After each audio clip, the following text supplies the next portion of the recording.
प्रधानमन्त्रीज्यूले film हेर्ने भन्नुभएको थियो, फिल्म देखाउने भन्नुभएको थियो, हामी फिल्म हेर्नै आएका थियौँ। मैले यही संसदमा प्रधानमन्त्रीज्यू भएकै बेलामा पनि भनेको थिएँ, लडाकु शिविर र क्यान्टनमेन्टको भ्रष्टाचारको छानबिन गरियोस्, त्यो फिल्म हेर्न आएको छु। तर त्यो फिल्म देखाइएन। यो नीति र कार्यक्रममा त्यो विषय त उल्लेखसम्म भएन। म त्यो उल्लेख गर्न चाहन्छु। हाम्रा पूर्व प्रधानमन्त्री भएकाहरूलाई आलो पालो रोस्टममा बोलाउँ र भनौँ, तपाईले यो यत्रो वर्ष राजनीति गर्नुभयो, संसदमा आउनुभयो, सरकारमा आउनुभयो, प्रधानमन्त्री हुनुभयो, मन्त्री हुनुभयो, तपाईँ के सबै हिसाबले दुधले नुहाइएको हुनुहुन्छ त? हुनुहुन्न। कमजोरी छन् भने तपाईले पनि यहाँ आएर मेरा जीवनमा, मेरा राजनीतिक जीवनमा यी कमजोरी भयो भनेर आफ्ना कमजोरी मात्रै बताउने एउटा कार्यसूची उहाँहरूलाई राख्न लगाउने कि नलगाउने म त्यो सम्माननीय सभामुखज्यू मार्फत चुनौती दिन चाहन्छु। त्यसै गरी ल पञ्चायतका 30 वर्ष र यो 46 साल पछिका 30 वर्षको छुट्टै कालक्रम छुट्याएर सबैका अपराधहरूको, भ्रष्टाचारहरूको, सबै बदमासीहरूको छानबिन गर्न छुट्टै अध्ययन गरौँ र जनतालाई तुलनात्मक रूपमा त्यो अध्ययन सामग्री उपलब्ध गराउँ, दोषीमाथि कारबाही गरौँ। लोक रिझाइका लागि यस्ता विषय ल्याएर सस्तो लोकप्रियता हासिल हुन्छ भन्ने कुरा नठानौँ। पहिलेदेखिका 2017 सालदेखिका हो कि 2046 सालदेखिका हो कि 2062-63 का पछिका हो कि कहिलेका हो, म सोध्न चाहन्छु। र म सँगसँगै सोध्न चाहन्छु, पञ्चायत कालदेखिका प्रधानमन्त्री, मन्त्री, सांसद र उच्च अधिकारीहरूको सम्पत्ति छानबिन गरी भ्रष्टाचारीहरूलाई हडैसम्मको कारबाही गर्नु जरुरी छ। सरकारको समानान्तर बजेट खर्च गर्दै आएको राष्ट्रिय र अन्तर्राष्ट्रिय गैर सरकारी संस्थाहरूलाई पूर्ण बन्द गर्नुपर्छ। क्यान्सर, किडनी, मुत्तु लगायत रोगको लागि आवश्यक विदेशी औषधि समेत व्यवस्था नगर्ने औषधि व्यवस्था विभागका महाप्रबन्धक र सम्बन्धित अधिकारीहरूलाई ज्यान मार्ने उद्योगमा मुद्दा चलाउनु पर्छ। यो आर्थिक वर्ष कुनै पनि बहानामा गाडी नकिनौँ, दुई पाङ्ग्रा नकिनौँ, सरकारी कामको लागि भनेर त किन्दै नकिनौँ, अठोट गरौँ। यो सांसद विकास कोषले सांसदलाई आफ्नो कामको क्षेत्रभन्दा बाहिर लग्छ। हाम्रो देशमा कस्तो खाले प्राइभेट सेक्टर छ या ठुलोमा भन्दाखेरि क्रोनी क्यापिटलिजम, आसेपासे पुँजीवाद, अझ त्योभन्दा चर्को शब्दमा भन्नुपर्दा बृहत दलाल तन्त्र छ। यो त मलाई लाग्छ यसमा दुई मत हुँदैन। 15-20 वटा घराना परिवारले समाजबाट सकेसम्म भरपुर फाइदा उठाउँछन् र त्यही फाइदालाई कायम गर्नको लागि सबैलाई कम्प्रोमाइज गर्दै हिँड्छन्। न मैले त्यो बाटो प्रष्टसँग बुझ्न पाएँ, त्यो कुरा म भन्न चाहन्छु। र त्यो दिन कस्तो हुन्छ कार्यक्रम भनेर आइराख्दाखेरि म डाक्टर भएको नाताले पनि यो मलाई भन्न मन लाग्यो, माफ पाऊँ गल्ती भयो भएमा। त्यो चाहिँ अब भर्खरै विदेशबाट उपचार गरेर फर्किनु भएका हाम्रा सम्मानित राष्ट्रपतिज्यू स्वास्थ्यको प्रतिकूलताले होला सकी नसकी सहयोगीहरूले समातेर उहाँ चाहिँ डायसमा उक्लिनु भयो र डायसमा बसेर पानी पिउँदै सकी नसकी यो कार्यक्रम, लामो कार्यक्रमहरू वाचन गरिराख्नु हुँदा मलाई चाहिँ एउटा चिकित्सकको हिसाबले मलाई धेरै चिन्ता लागिरहेको थियो उहाँको स्वास्थ्यप्रति। त्यो पनि मैले भन्न चाहेँ।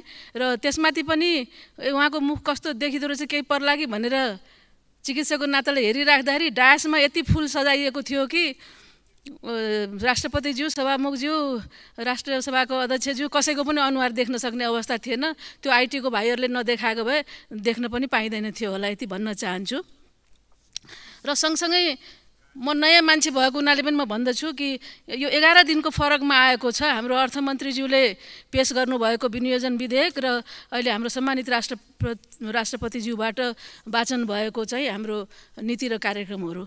यो 11 दिनको अन्तरमा यो देशको बताइएको दुईटा पुस्तकले बताइएको देशको अर्थव्यवस्थामा यति ठुलो अन्तराल छ। एउटामा चाहिँ पुरै ओह्रालो लागेको छ 2 पेजभित्र, 2 पेजसम्म, अर्कोमा चाहिँ एकदमै राम्रो छ भने कुनलाई पत्याउने हो म त कन्फ्युज भएको छु। है हाम्रो साथीहरू क्लियर हुनुहुन्छ भने मलाई थाहा छैन हैन, यो सबैले अध्ययन गर्नुभएकै होला। र सरसर्ती हेर्नु पर्दाखेरि यो नीति र कार्यक्रम चाहिँ पुरानै शैलीको छ, ओह्राले उही छ भन्ने कुरामा मलाई त केही भन्नु थिएन त्यसमा। तर खालि मलाई चाहिँ यसको कार्यान्वयन पक्षमा चाहिँ चिन्ता लागेको हो। यो गएका कयौँ वर्षदेखि यस्तो आइरहेका कुराहरू चाहिँ त्यो चाहिँ कार्यान्वयन हुन्छ कि हुँदैन भन्ने मेरो चिन्ता हो। मैले स्वास्थ्य चिकित्सकको नाताले स्वास्थ्यको गत वर्षको स्वास्थ्य सम्बन्धी नीति र कार्यक्रम हेरिराख्दा 16 वटा नीति नीतिहरू कार्यक्रमहरू परेका रहेछन्। त्यसमध्ये 13वटा नीति अझै पनि कुनै काम नभएको देखिन्छ हैन। त्यस्तै अहिले पनि हाम्रो करिब 14वटा जति स्वास्थ्य सम्बन्धी कुराहरू छन्। त्यसमा चाहिँ त्यो कसरी त्यो पुरा हुन्छ भन्ने मेरो कुरा छ। त्यसमा यो प्रिभेन्टिभ प्रोमोटिभ साइडलाई धेरै राखिएको पनि छैन, क्युरेटिभ साइडलाई मात्रै धेरै कुरा गरिएको छ। र स्वास्थ्य कर्मीहरूसँग यो कुनै पनि सेवा दिइराख्दाखेरि स्वास्थ्य कर्मीहरूसँग पनि कुरा गर्नुपर्छ, छलफल गर्नुपर्छ। उहाँहरूको समस्या के हो, देशलाई कसरी अगाडि, स्वास्थ्य क्षेत्रलाई कसरी अगाडि लानुपर्छ भन्ने कुरा पनि यसमा कतै बुझिएको छैन। र अहिले आएको स्वास्थ्य नीति पनि कुनै मलाई चित्त बुझ्दो चाहिँ छैन। त्यसमा धेरै काम गर्नुपर्छ। यो यस्तो महत्त्वपूर्ण दस्तावेज कुनै गहिराइमा छैन, परिष्कृत छैन, शुद्ध पनि छैन भनेर मैले यो भन्न चाहे आज। र चाहिँ यसलाई चाहिँ यो गत वर्षको मलाई त लाग्छ कि यो गत वर्षको नीति र कार्यक्रममा पनि यो विविध क्षेत्रमा कति कार्यान्वयन भयो भन्ने रिपोर्ट पनि यही नीति कार्यक्रमको पुस्तिकामा हुनुपर्छ कि, ताकि त्योभन्दा अगाडि जान सकिन्छ कि जस्तो लाग्छ मलाई। नत्र भने केही छैन। र एउटा सरसर्ती हेर्दा यहाँ धेरै ठाउँमा राख्नुपर्ने ठाउँमा पनि खालि एउटा चाहिँ दुर्गम र पिछडिएका क्षेत्रहरूमा कर्णाली प्रदेश, सुदूरपश्चिम, मधेस प्रदेशहरू सबैको नामै तोक्नुपर्ने हो कि जस्तो मलाई लाग्छ। र मैले यही सरसर्ती पढिराख्दाखेरि मैले 16वटा बुँदाहरूमा मैले आफ्नो बुद्धिले जानेको अलिकति समय मागे मैले राखेको छु। त्यसमा 16वटा प्रस्ताव राखेकोमा म सबै कुरा भन्न चाहन्न। म जम्मा 9वटा कुरामा अलिकति भन्न चाहन्छु। एउटा चाहिँ 28 नम्बरको विकास आयोजनाको कुराहरूमा विकास आयोजना कसरी गर्ने, के गर्ने भन्ने छ। तर मुख्य समस्या त यो देशको हामीले नबुझेको हो कि विकास आयोजनाहरू त समयमा नसकिएर हो नि त, समयमा नसकिएर हो। त्यसैले मैले चाहिँ यो कुनै पनि चाहिँ निर्धारित समयमा आयोजना सम्पन्न नगर्ने निकाय वा ठेक्का कम्पनीप्रति राज्यले निर्मम भई दण्डित गर्ने व्यवस्था गर्नेछ भन्ने शब्द थप्नुपर्छ भनेर मैले राखेको छु। त्यस्तै 56 नम्बरमा यो उद्योग चलाउने कुराहरूमा, उद्योग धन्दा गर्ने, संस्थाहरू चलाउने, देशमा आयोजनाहरू गर्ने कुरामा पनि हाम्रो नियमनकारीको इमान्दारिताको मलाई ठुलो प्रश्न लाग्छ। नियमनकारीहरूले इमान्दारीपूर्वक नियमन गरेनन् र त्यसलाई चाहिँ सहजीकरण गरेनन् भन्ने कुरा आयो भने त्यसलाई पनि राज्यले दण्डित गर्नुपर्छ भन्ने कुरा मैले राखेको छु। हामीले चाहिँ 121 र 21-22 को पढ्दाखेरि चाहिँ जानकारी गराउन चाहन्छु। ठिक छ। 121 र 122 नम्बरको बुँदा पढ्दाखेरि चाहिँ हामीले यहाँ शून्य समयमा, विशेष समयमा बोलेका कुराहरू केही पनि सुनिँदो रहेछ भन्ने कुरा यसबाट बुझिन्छ। त्यस कारणले आफूले बोलेका कुराहरू पनि यसमा मैले थप गरेको छु। र अर्को कुरा चाहिँ यो गुणस्तरीय शिक्षा दिने मामलामा हाम्रो ग्रामीण क्षेत्रहरूमा रहेका, मध्य प्रदेशमा रहेका स्कुलहरूको गति हेऱ्यो भने राज्यको लगानी बावजुद त्यहाँ नभएको काम चाहिँ त्यहाँ बस्ने मान्छेहरूको राजनीति गर्ने, त्यहाँ बस्ने मान्छेहरूले चाहिँ माननीय सदस्यहरू सकेको जानकारी गराउन चाहन्छु। माननीय सदस्यहरू, अब संशोधनकर्ता माननीय श्री प्रेम सुवाललाई आफ्नो संशोधन पेश गर्दै छलफलमा भाग लिन समय दिन्छु। समय 7 मिनेट। त्यसपछि माननीय श्री दयाल बहादुर शाही।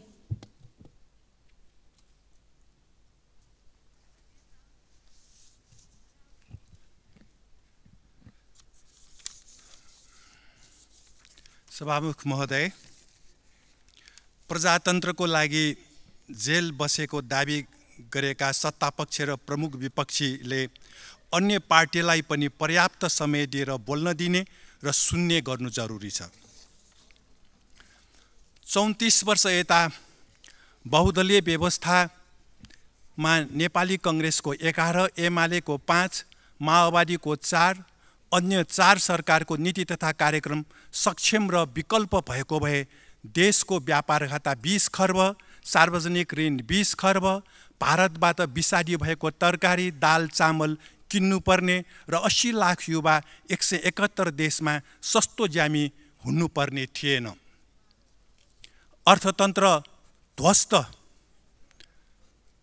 भएको यो नीति कार्यक्रमलाई म संशोधनको सार पेश गर्दछु र यो नीति कार्यक्रममा कुनै नवीनता छैन। समाजवाद उन्मुख सम्बन्धी त कुनै बुँदा पनि छैन, त्यो शब्द मात्र छ समाजवाद उन्मुख भन्ने। सार्वजनिक पदमा बसेका र ठुल्ठुला निजी उद्योगी व्यापारीहरूको सम्पत्ति वर्षेनी सरकारलाई बुझाउन लगाइने र सार्वजनिक गर्नु जरुरी छ। नेपाली युवालाई गोर्खा भर्तीमा पठाइए बापत राणा प्रधानमन्त्रीहरूलाई बेलायती सरकारबाट प्राप्त भएको अरबौं रुपैयाँबाट नेपाल र भारत लगायतमा तत्कालीन राणा शासकहरूले जोडेको चल अचल सम्पत्ति जफत गरी राज्य कोषमा ल्याउनुपर्छ। पञ्चायत कालदेखिका प्रधानमन्त्री, मन्त्री, सांसद र उच्च अधिकारीहरूको सम्पत्ति छानबिन गरी भ्रष्टाचारीहरूलाई हडैसम्मको कारबाही गर्नु जरुरी छ। सङ्घीयता विरुद्ध उठिरहेको जनआवाजलाई सम्बोधन गर्न स्थानीय तहलाई पूर्ण रूपमा विकेन्द्रीकरण र स्वायत्तता प्रदान गर्नु जरुरी छ। कर्णाली र तराईका गरिब जनताको उत्थानको लागि विशेष कार्यक्रम सञ्चालन गर्नु जरुरी छ। काठमाडौँ उपत्यकाको पुरानो बस्तीमा भूकम्पबाट क्षति भएको घर पुनर्निर्माण गर्न सहुलियत ब्याज दरको ऋण र अनुदान रकम बढाएर उपलब्ध गराउनुपर्छ र विश्व सम्पदा सूचीलाई संरक्षण गर्न प्राथमिकता दिनुपर्छ। हेभी इक्विपमेन्ट र डिभिजन कार्यालयको सहयोग र नेपाल पूर्वाधार विकास कम्पनी मार्फत विकास निर्माणको काम अघि बढाउनुपर्छ। क र ख वर्गका ठेकेदारको अनुमति पत्र तत्काल खारेज गर्नुपर्छ। सहकारीको कार्यक्षेत्र सुरुमा वडा र पालिका स्तरमा सीमित गर्नुपर्छ। बचतकर्ताको अरबौं रुपियाँ घोटाला गरेका सहकारी संस्थाका सञ्चालकहरूको घैघरानाबाट बचत फिर्ता गराउनुपर्छ। निजी बैङ्कहरू सरकारी स्वामित्वमा ल्याउनुपर्छ। निजी उद्योग वा कम्पनीको नाउँमा हडबडीभन्दा बढी जग्गा राख्न दिइएको गलत छ, तत्काल जफत गर्नुपर्छ। नेपालीले राख्न पाउने चल अचल सम्पत्तिको सीमाङ्कन गर्नुपर्छ। पुँजी बजारमा विदेशी पुँजीलाई निषेध गर्नुपर्छ। विदेशी पुँजीसँगै विदेशी सेना हुन्छ र विदेशी सेना आयो भने अहिले मन्त्री भएकाहरूलाई नेपाली जनताले जनअदालतमा उभ्याएर सजाय दिनेछ। बजेटलाई प्रधानमन्त्री, मन्त्री र सत्तापक्षका सांसदहरूको पेवा बनाउनेहरूलाई कारबाही हुनुपर्छ। मन्त्रालयको योजना नै आफ्नो योजना बनाउने राष्ट्रिय योजना आयोग र नेपालको नदी नाला विदेशी एकाधिकार पुँजीलाई दिने नेपाल लगानी बोर्डलाई अविलम्ब खारेज गर्नुपर्छ। अस्ति भर्खर अरुण चौथो भारतलाई दिएको थियो लगानी बोर्डले। जोत्नेलाई जमिन वितरण, निशुल्क सिँचाइ, बिउ बिजन र प्रविधिको व्यवस्था गर्नुपर्छ र अब 80-81 भित्रै देशमा रासायनिक मल कारखाना स्थापना गर्नुपर्छ। निजी प्लटिङ गर्न अनुमति दिनु हुँदैन। हलिया, कमैया, हरुवा चरुवा भूमिहीन सुकुम्बासीहरूलाई जमिनदारको जग्गा वितरण गर्नुपर्छ। यो वर्ष वर्षा 55% कम हुने विज्ञहरूको अनुमान आएको हुनाले सरकारले आवश्यक तयारी गर्नुपर्छ। तराईको प्राणको रूपमा रहेको चुरे क्षेत्रको खनिज वस्तु दोहन पूर्ण रूपमा बन्द गर्नुपर्छ। नेपालको साल काठ भारतमा तस्करी भइरहेको नियन्त्रण गर्नुपर्छ। सरकारी नापी नक्सा र फिल्डबुकमा सार्वजनिक जङ्गल, कमल पोखरी, पर्ती, नदी जनिएको व्यक्तिको नाममा दर्ता र बेचबिखन गरिए पनि सो जग्गा अविलम्ब सरकारी र सार्वजनिक गर्नुपर्छ। शिक्षा, स्वास्थ्य निशुल्क गर्नुपर्छ। दुवाकोटमा वीर अस्पताल बनाउने हो कि होइन सरकारले स्पष्ट बोल्नुपर्छ। नागरिकता परिचय पत्रमै नागरिकको आवश्यक विवरण समावेश हुने व्यवस्था गरी राष्ट्रिय परिचय पत्र लगायत अन्य परिचय पत्र खारेज गर्नुपर्छ। सस्तोमा बेचेका उद्योगहरूलाई जफत गरी पुनः सरकारी स्वामित्वमा ल्याउनुपर्छ। ध्वनि, धुवाँ, रसायन प्रदूषण फैलाइरहेको भक्तपुरको औद्योगिक क्षेत्रलाई यही आबको पहिलो त्रैमासिकभित्र स्थानान्तरण गर्नुपर्छ।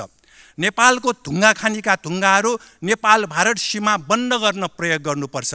नेपाली भूमि कालापानीमा 70 वर्षदेखि कब्जा गरिराखेको भारतीय सेनालाई तुरन्त फिर्ता पठाउनुपर्छ। नेपाली भूमि लिम्पियाढुरामा जनगणना गर्नुपर्छ। नेपाली भूमि भारतमा पर्ने गरी तयार गरिएको नेपाल भारत स्ट्रिप नक्सा, सीमा वा धर्से नक्सा खारेज गर्नुपर्छ। 165 वटै निर्वाचन क्षेत्रमा सहर विकास गरी प्रधानमन्त्री, मन्त्री, सांसद, उच्च अधिकारीहरूलाई आफ्नो निर्वाचन क्षेत्रमा बसोबास गर्नै पर्ने कानुन बनाएर देशको सन्तुलित विकास गर्नुपर्छ। देश र जनतामा समर्पित आस्थाको पत्रकारितालाई जोड दिनुपर्छ। विज्ञापनको भाषा र प्रस्तुतिको पात्र नेपाली हुनुपर्छ। गोर्खापत्र, नेपाल टेलिभिजन, रेडियो नेपाल, रासस लगायतलाई शासक दलहरूको एकाधिकार बनाउनेहरूलाई तत्काल कारबाही गर्नुपर्छ। ठुल्ठुला भ्रष्टाचारी नेपाली नागरिकलाई नक्कली भुटानी शरणार्थी बनाउने, महिला बलात्कारपछि हत्या गर्ने, मानव बेचबिखन गर्नेलाई कानुन संशोधन गरेर मृत्युदण्डको समेत सजायको व्यवस्था गर्नुपर्छ। शरणार्थीलाई भुटान फिर्ता नगरी भारतीय शासक वर्गको दबावमा तेस्रो देशमा पठाउनेहरूलाई पनि कारबाही हुनुपर्छ। सरकारको समानान्तर बजेट खर्च गर्दै आएको राष्ट्रिय र अन्तर्राष्ट्रिय गैर सरकारी संस्थाहरूलाई पूर्ण बन्द गर्नुपर्छ। क्यान्सर, किडनी, मुत्तु लगायत रोगको लागि आवश्यक विदेशी औषधि समेत व्यवस्था नगर्ने औषधि व्यवस्था विभागका महाप्रबन्धक र सम्बन्धित अधिकारीहरूलाई ज्यान मार्ने उद्योगमा मुद्दा चलाउनुपर्छ। खोपो विश्वविद्यालयको विधेयक यसै अधिवेशनमा पारित गर्नुपर्छ। प्रत्येक वडा र टोलमा शिशु स्याहार केन्द्र र बाल उद्यानको व्यवस्था गरिनेछ। 18 वर्ष नआएका युवालाई 3 महिनाको सैनिक तालिम दिइनेछ। र म अब 1-2वटा बुढा मात्रै सभामुख महोदय, निजी क्षेत्रका श्रमिकलाई मात्र ट्रेड युनियनको व्यवस्था गर्नुपर्छ। 2080-81 देखि 60 वर्ष नआएका किसानहरूलाई निजामती सेवाको अधिकृत सरहको निवृत्ति भरणको व्यवस्था हुनुपर्छ। धन्यवाद।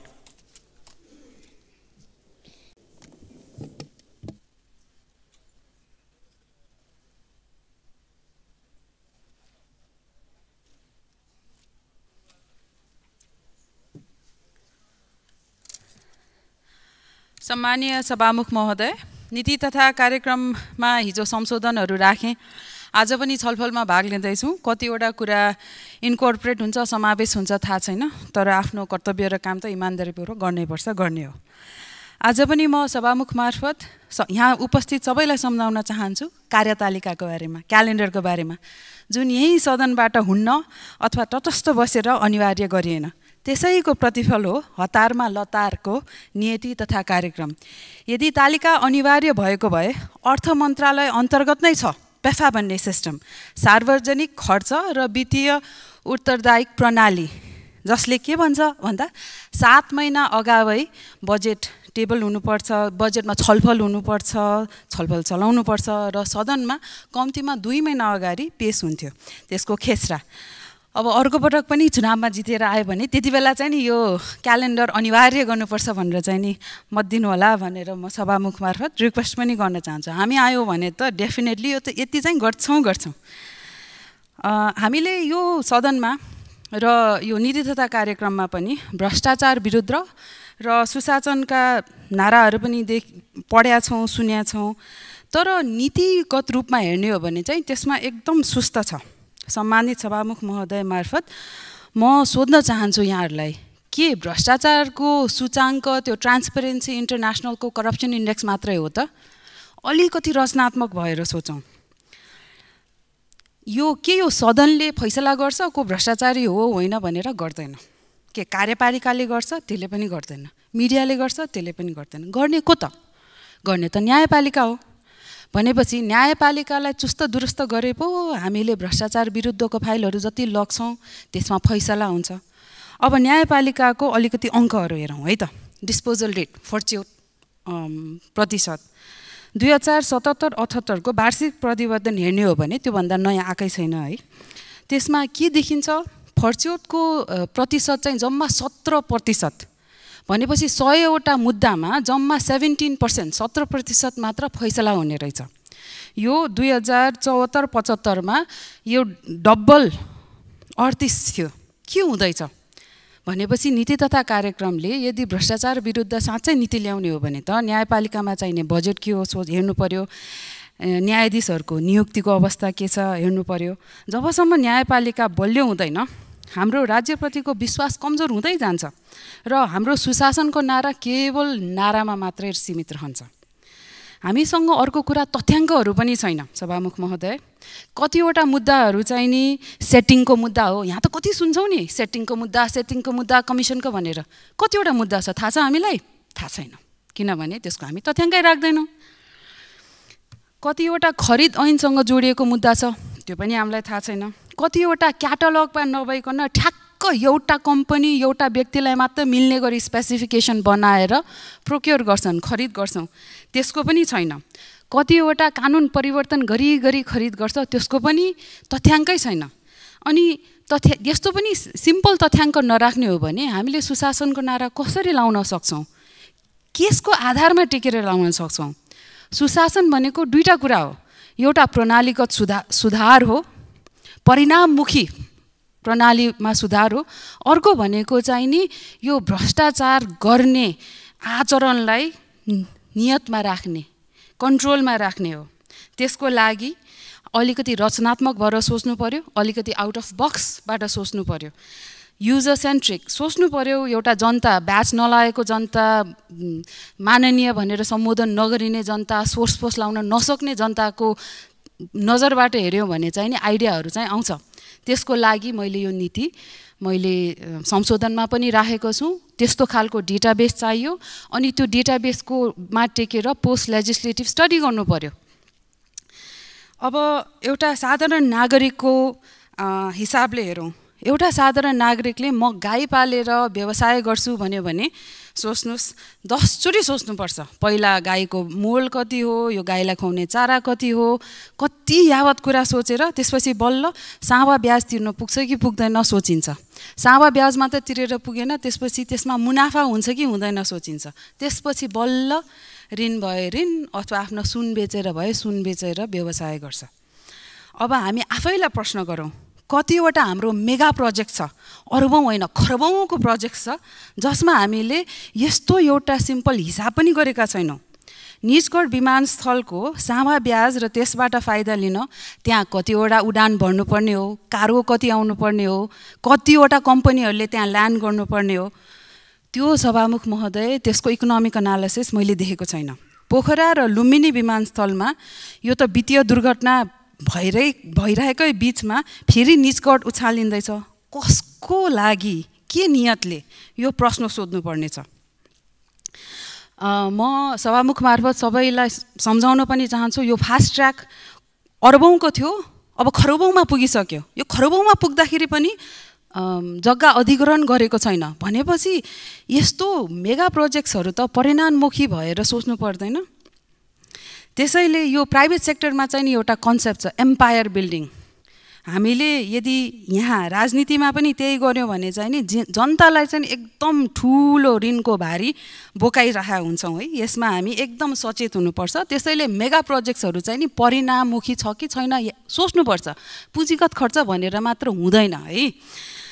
त्यसपछि अब प्राइभेट सेक्टरकै कुरा गरौँ। हाम्रो देशमा कस्तो खाले प्राइभेट सेक्टर छ या ठुलोमा भन्दाखेरि क्रोनी क्यापिटलिजम, आसेपासे पुँजीवाद, अझ त्योभन्दा चर्को शब्दमा भन्नुपर्दा बृहत दलाल तन्त्र छ। यो त मलाई लाग्छ यसमा दुई मत हुँदैन। 15-20 वटा घराना परिवारले समाजबाट सकेसम्म भरपुर फाइदा उठाउँछन् र त्यही फाइदालाई कायम गर्नको लागि सबैलाई कम्प्रोमाइज गर्दै हिँड्छन्। होइन भने यो नीति तथा कार्यक्रममा एकताले हेर्नुहोस्, जुन कुरामा हाम्रो तुलनात्मक लाभ छ, जस्तै हेटौँडा सिमेन्ट, उदयपुर सिमेन्ट, त्यसको नामो निशान छैन। तर जुन कारखानामा हाम्रो कम्पेरिटिभ एडभान्टेज, रबर प्लान्टेसन, कपडा, हामीसँग रबर प्लान्टेसन छ र छैन नि त, त्यसमा चाहिँ नि यो हुनुपर्छ भनेर लेखिएको छ। मलाई कहिलेकाहीँ अचम्म लाग्छ, किनभने मैले हेटौँडा सिमेन्टका मजदुरहरूसँग धेरै समय बिताएँ बुझ्नलाई। र मैले के बुझेँ भन्दा 2050 उहाँहरूले भनेअनुसार 2075 सालदेखि त त्यहाँ ह्युमन रिसोर्स नयाँ हायरै नगर्या रहेछ, पहिला पनि बेच्न खोजिया रहेछ। अनि त्यो युनियनहरूले नमानेपछि 2075 सालदेखि हायरै नगर्ने, 4 वटा सिफ्टमा चल्नुपर्ने कुरा 3टा सिफ्टमा चल्ने, त्यो पनि ओटी दिदी 40 वर्ष पुरानो मेसिन छ। हामीले गर्न खोजेको के? यो त अहिलेको नीति तथा कार्यक्रम होइन, यो धेरै अगाडिदेखिको हो। त्यसैले सबैजना यसमा सचेत हुनुपर्छ। र मलाई अचम्म लाग्ने कुरा चाहिँ नि यसलाई चाहिँ अङ्ग्रेजीमा भन्छौँ डेथ बाई 1000 कट्स भन्छौँ के, एकैचोटि ठ्याक्क नहटाइकन अलिअलि गर्दै मार्ने। यस्तो तालले चाहिँ नि हामीले मल कारखानाको जुन कुरा गरेका छौँ यो नीति तथा कार्यक्रममा, त्यसरी चाहिँ नि यस्तो यो नगरियोस्। हेटौँडा सिमेन्ट कारखानालाई जसरी गरियो, जुन कुरामा हाम्रो तुलनात्मक कम्पेरिटिभ एडभान्टेज छ, यसलाई चाहिँ नि दोहन गरेर अब यस्तो सिचुएसनमा पुग्यो जस्तो लाग्यो। अब यसलाई बाँडफाँड गरेर अब कसलाई बेच्छ हेर्नुपर्छ है। उदारवादमा त म पनि विश्वास गर्छु, तर क्रोनी क्यापिटलिजममा होइन, बृहत दलाल तन्त्रमा होइन। कम्पिटिसनको लागि, मार्केट कम्पिटिटिभ बनाउनको लागि हाम्रो नीतिहरू छैनन्। त्यो नीतिहरूमा यो नीति तथा कार्यक्रममा पटक्कै छैन। एन्टी मोनोपोलीको कानुन खै, एन्टी ट्रस्टको कानुन खै, एन्टी कार्टेलको कानुन खै। यसको परिकल्पना उदारवादमा विश्वास गर्ने साथीहरूले ल्याउनुहुन्छ भनेर मैले विश्वास गरेको छु। हामीले अहिलेसम्म जहिले पनि यो पोडियमबाट म्याक्रो इकोनोमिकका सूचकहरू भन्छौँ, माइक्रो इकोनोमिकका सूचक त हामी नाप्दा पनि नाप्दैनौँ। यदि हामीले साँच्चै हाम्रो अर्थतन्त्र कम्पिटेटिभ बनाउने हो, प्रतिस्पर्धात्मक बनाउने हो भने माइक्रो इकोनोमिकको एउटा सिम्पल कन्सेप्ट छ, हर्सम्यान हर्फेन्डाइल इन्डेक्स सूचक, जसले यो मार्केट कन्सन्ट्रेसन कति हो भनेर मेजर गर्छ। त्यो त हामीले मेजरै गरेका छैनौँ। टु बिग टु फेल भनेको के हो परिभाषा गरेको पनि छैनौँ। यदि हामीले हाम्रो देशमा प्रतिस्पर्धात्मक बजार खोज्ने हो भने यो चाहिँ नि अब गर्न थाल्नु पर्यो। अब म्याक्रो इकोनोमिक्सको सूचकहरू यति राजस्व आयो यति राजस्व गयो भनेर मात्र पुगेन, माइक्रो इकोनोमिक्समा जानु पर्यो, इन्डस्ट्री स्पेसिफिक भएर जानु पर्यो। हामीले उद्योगहरूमा प्राथमिकता दिएका छैनौँ। कुन इन्डस्ट्रीमा हाम्रो कम्पेरिटिभ एडभान्टेज छ, कुन इन्डस्ट्रीमा मोनोपोली छ, एकाधिकार छ, कुन इन्डस्ट्रीमा ओलिगोपोली छ, हामीले त्यो मेजरै गरेका छैनौँ।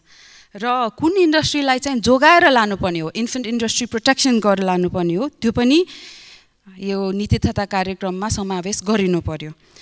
धेरै सांसदज्यूहरूले इभन हाम्रो अर्थमन्त्रीज्यूले अबको नेपालको इकोनोमी चाहिँ नि नलेज बेस इकोनोमी हुनुपर्छ भनेर भनिएको छ। तर नलेज बेस इकोनोमीको लागि त तपाईँ हरेक नीति तथा कार्यक्रममा हेरौँ, ल डिजिटल प्लेटफर्म बनाउने अहिले अठोट गरौँ न त, त्यो नीति तथा कार्यक्रममा परिमार्जन गरौँ। नेपाली सफ्टवेयर डेभलपर्स, नेपाली कम्पनीलाई प्राथमिकता दिन्छौँ। मुद्रणमा पनि नेपाली सफ्टवेयर कम्पनीहरूले त बनाउन सक्छ त, त्यो तपाईँको अहिले पासपोर्टको हेर्नुहोस् त, गर्न सक्छ जस्तो लाग्दैन। उनीहरू सबल छन्, उहाँहरूलाई प्राथमिकता दिउँ। त्यसपछि बल्ल त्यो सबलीकरण गरेपछि 10 वर्षपछि बल्ल नेपाललाई चाहिँ नि युवाहरूले बस्न लागेको ठान्छन् है। अन्त्यमा सभामुख महोदय, मैले भन्नै पर्ने कुरा, मैले विपन्न वर्गको स्वास्थ्यमा 40% कटौतीको कुरा सुनेको छु मन्त्रीज्यूबाट, तथा नीति तथा कार्यक्रममा सरकारी गाडी चाहिँ विद्युतीय किन्ने भनेर पढेँ। होइन, मैले साँच्चै नबुझेको, जहिले पनि सबैभन्दा मर्का किन कमजोर, किन गरिबलाई पर्छ। रोगले त गरिब धनी हेर्दैन, अझ रोगले त हेपी जो गरिब छ उसैकोमा गएर टाँसेर बस्छ। त्यसकारण म सभामुख मार्फत सबैलाई भन्न चाहन्छु र अर्थमन्त्रीज्यूलाई म रिक्वेस्ट आग्रह पनि गर्न चाहन्छु, प्लिज अठोट गरौँ। यो आर्थिक वर्ष कुनै पनि बाहनामा गाडी नकिनौँ, 2 पाङ्ग्रा नकिनौँ, सरकारी कामको लागि भनेर त किन्दै नकिनौँ। अठोट गरौँ। यो सांसद विकास कोषले सांसदलाई आफ्नो कामको क्षेत्रभन्दा बाहिर लग्छ। रासोपाले यसको घोर विरोध गर्छ। संसदीय विकास कोषबाट हामीले विकास गर्ने होइन, विकास गर्छौँ राम्रो नीति बनाएर, विकास गर्छौँ उद्योगको प्राथमिकता बुझेर, सुशासनको नीति बनाएर, रचनात्मक र सृजनशील भएर, नयाँ ज्ञान इन्कर्पोरेट गरेर नीति तथा कार्यक्रममा सुधार होस्। सभामुख महोदय, विपन्न वर्गको स्वास्थ्यमा खेलबाड नगरौँ, बच्चाहरूको खानासँग खेलबाड नगरौँ, नयाँ सरकारी गाडीहरू चाहिँ नकिनौँ, मितव्ययी बनाऊँ, जनताको दुःखमा साथ दिउँ, नीति तथा कार्यक्रम परिमार्जन गरौँ। सभामुख महोदय, धन्यवाद।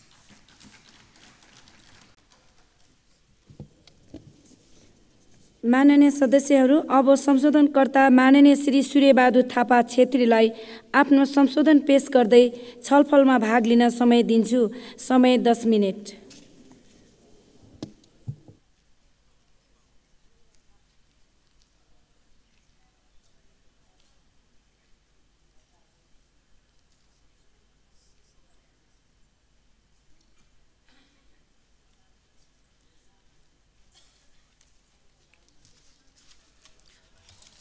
सम्माननीय सभामुख महोदय, नेपाल सरकारको नीति तथा कार्यक्रममा संशोधन प्रस्ताव जुन राखिएको थियो त्यो सन्दर्भमा छलफल गर्न म यहाँ उपस्थित भएर आफ्ना धारणा राख्न चाहन्छु। सुरुमै हाम्रो पार्टीका तर्फबाट संसदीय दलका नेता श्रद्धेय अध्यक्ष केपी शर्मा ओलीज्यूले आजको छलफलमा राख्नुभएका विचारहरू, धारणाहरूको समर्थन गर्दछु र सम्माननीय राष्ट्रपति महोदयले आफ्नो कार्यकालको पहिलो सम्बोधन सङ्घीय संसदको दुवै सदनको संयुक्त बैठकलाई जुन गर्नुभएको छ त्यस निम्ति उहाँको अत्यन्तै अत्यासलाग्दो र कमजोर स्वास्थ्य स्थितिका बावजुद जुन सम्बोधन गर्नुभएको छ त्यसप्रति चिन्ता जाहेर गर्दै सम्बोधनका लागि विशेष धन्यवाद ज्ञापन गर्न चाहन्छु। नीति तथा कार्यक्रमका रूपमा मैले यसलाई गठबन्धनको नीतिका रूपमा बुझेको छु। त्यसो भएको हुनाले मैले त्यही सीमाभित्र आफ्ना संशोधनहरू पनि दर्ता गरेको छु। 9वटा पार्टीको गठबन्धन नौरङ्गी छ। सबैका सार सङ्ग्रह जोड्ने, खिचडी पकाउने कोसिस भएको छ। जनस्तरमा भन्ने गरिएको छ यो टालाटुली बटुली कति राम्रो पुतली बनाउन खोजिएको हो कि, तर नीति कार्यक्रम अन्यलमा छ, दुविधाग्रस्त छ र समस्याग्रस्त छ। मैले यस्तो देखेँ, यसमा लय छैन, सुर छैन, ताल छैन, केही मिलेको छैन। यस्तो लिखतका रूपमा मैले यसलाई पाएँ। जस्तो गठबन्धन त्यस्तै नीति, त्यस्तै सरकार र त्यही स्वरूपको लिखत आएको छ। यसले आजको नेपाली समाजलाई आत्मविश्वासपूर्वक नेतृत्व गरेर अघि बढाउन सक्दैन। यसले आफ्नै निर्वाचन घोषणापत्र, संयुक्त नीति तथा कार्यक्रमको प्रतिबद्धता पनि बिर्सेको छ। तसर्थ यसको पुनर्लेखन गर्नुपर्छ भन्ने कुरामा पनि म जोड दिन चाहन्छु। आज मुलुकले सामना गर्नु परेको आर्थिक सङ्कटलाई यसले आँखा चिम्लेर नदेखेको जस्तो अभिनय गरेको छ। म बुँदामै, मेरो संशोधनमै केन्द्रित हुन चाहन्छु। बुँदा नम्बर 5 मा यो कुरा उल्लेख छ। बुँदा नम्बर 66 मा गोर्खा जिल्लामा जीवन्त सङ्ग्रहालय बनाउने भनिएको अंशमा मैले प्रधानमन्त्रीको मुहार देखेँ। सुर्खेतको भेरीगङ्गामा सायद उपप्रधानमन्त्री एवं रक्षा मन्त्री देखिनु होला। सल्यानटारको सिँचाइ योजनाको अध्ययनमा को देखिनुहुने हो? यो निर्वाचन क्षेत्र केन्द्रित, यो चाहिँ एक खालको यो भडुवा नीति हो भन्ने मलाई लाग्छ। प्रधानमन्त्रीले, मन्त्रीले, उपप्रधानमन्त्रीले आफ्नो निर्वाचन क्षेत्र केन्द्रित गर्ने यो चाहिँ सही तरिका होइन भन्ने कुरा म सुरुमै राख्न चाहन्छु। नेपाली जनताको आवश्यकता र आकाङ्क्षालाई यसले बोक्न सकेको छैन। यो एकदमै खेदको कुरा हो।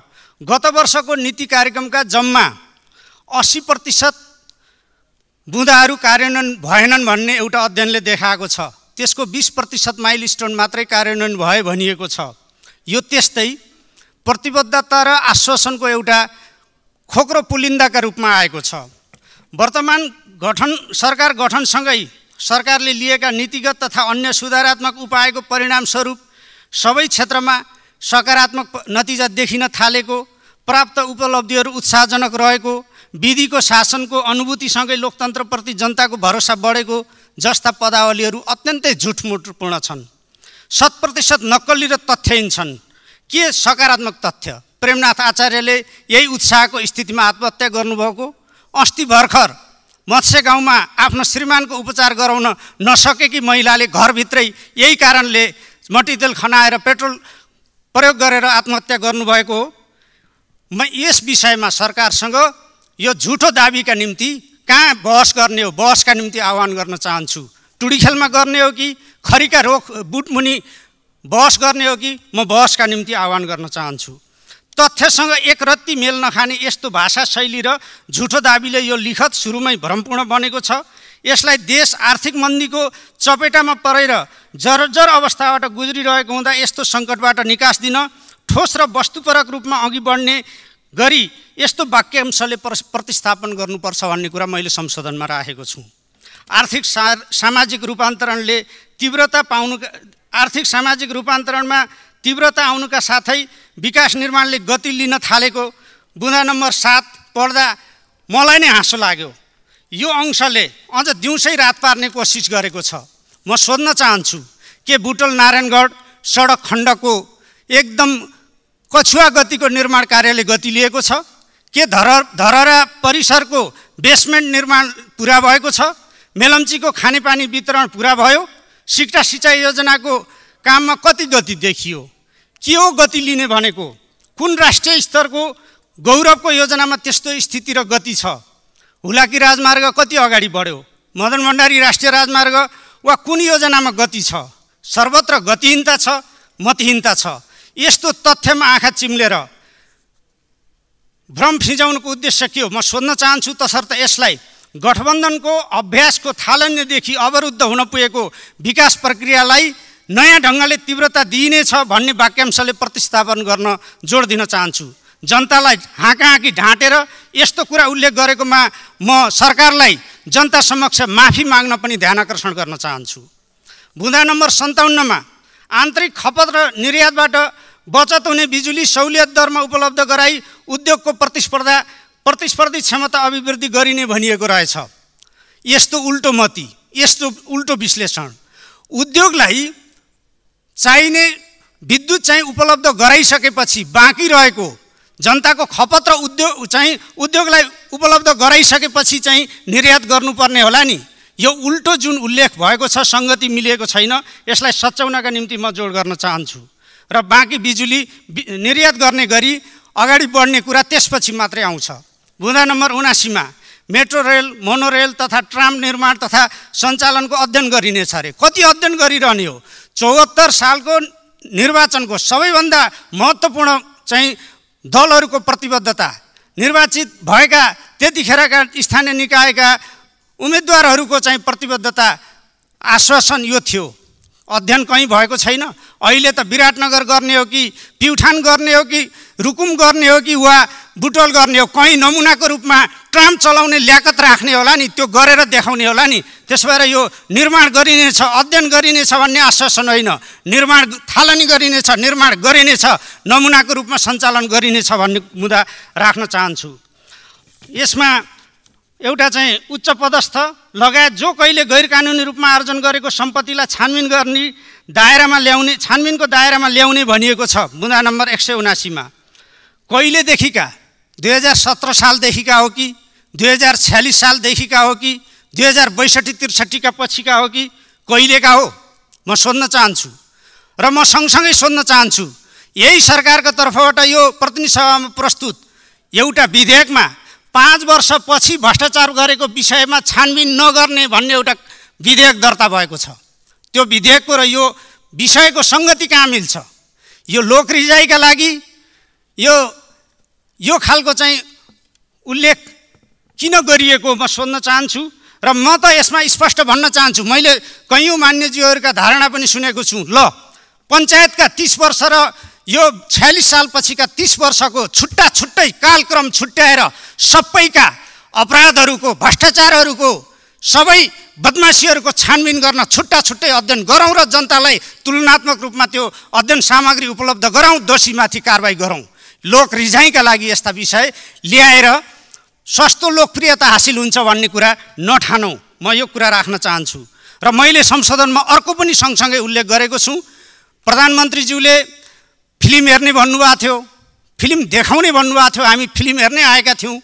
मैले यही संसदमा प्रधानमन्त्रीज्यू भएकै बेलामा पनि भनेको थिएँ, लडाकु शिविर र क्यान्टनमेन्टको भ्रष्टाचारको छानबिन गरियोस्, त्यो फिल्म हेर्न आएको छु। तर त्यो फिल्म देखाइएन। यो नीति र कार्यक्रममा त्यो विषय त उल्लेखसम्म भएन। म त्यो उल्लेख गर्न चाहन्छु। उल्लेख गर्नका निम्ति यो बुँदा नम्बर 179 मा उल्लेख गर्नका निम्ति अनुरोध गर्न चाहन्छु। सम्माननीय सभामुख महोदय, यी धेरै विषयहरू छन्। मदन भण्डारी विश्वविद्यालय छैन, योगमाया आयुर्वेदिक विश्वविद्यालय हटाइएको छ, अनि सिंहदरबार वैद्यखाना र जडीबुटी प्रशोधन केन्द्रको पुनर्संरचना गरिने भएको छ। मैले सुनेदेखि आजसम्म विगत 30 वर्षदेखि यो सुन्दै आएको छु।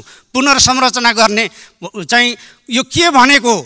नयाँ त्यस्ता आयुर्वेद केन्द्र, उत्पादन केन्द्र, वैद्यखाना, विश्वविद्यालय खोल्नु पर्यो। दम छ भने त यो ढङ्गले आउने होला नि त। म यो कुरा राख्न चाहन्छु।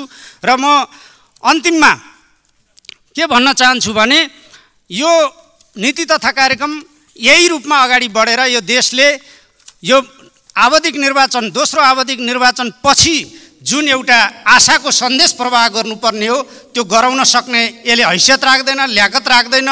यसले गठबन्धनको पनि त्यो सामर्थ्य देखाउन्न। त्यसो भएर गठबन्धनका मित्रहरूलाई पनि त्यसमा गम्भीर हुन आग्रह गर्दै यसको पुनर्लेखनका निम्ति जोड गर्दछु। धन्यवाद। माननीय सदस्यहरू, आर्थिक वर्ष 2080-81 को लागि नेपाल सरकारको वार्षिक नीति तथा कार्यक्रममाथि र सो उपर प्राप्त संशोधनमाथिको छलफलमा भाग लिन दलीय आधारमा माननीय सदस्यहरूको नाम प्राप्त भएको छ। निर्धारित समयभित्र माननीय सदस्यहरूले आफ्नो भनाई राखिसक्नुहुन अनुरोध गर्दछु। र सर्वप्रथम माननीय श्री बद्री प्रसाद पाण्डे, समय 30 मिनट।